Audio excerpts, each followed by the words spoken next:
Welcome to the Slop Farm. Enjoy the video. You will begin by confirming the Microsoft account tied to Minecraft Pocket Edition. Sign in now and make sure you control that email. Once done, open Settings, tap Profile, then Privacy and Online Safety to access controls. Enable two-step verification and verify a phone or backup email so you can recover settings quickly. This prevents unauthorized changes.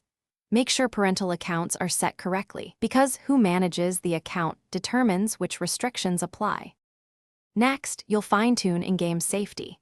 Navigate Settings Right Arrow Multiplayer and Settings Right Arrow Privacy to pick communication levels, everyone, friends, or nobody, depending on safety needs. Then disable multiplayer features or restrict realms and server invites to friends only. This minimizes exposure to strangers.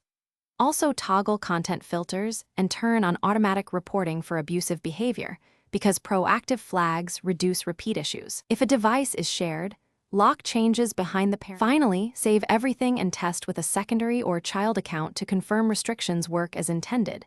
Sign out and back in on the device you want to protect. If changes don't stick, clear the app cache, restart the device, and reinstall Minecraft PE before reapplying settings. That usually fixes sync issues. If problems persist, gather your Microsoft account ID and error details, then contact Microsoft support for account-level fixes. They can resolve permission mismatches or back-end sync errors. Thanks for watching. Consider subscribing if we helped you today.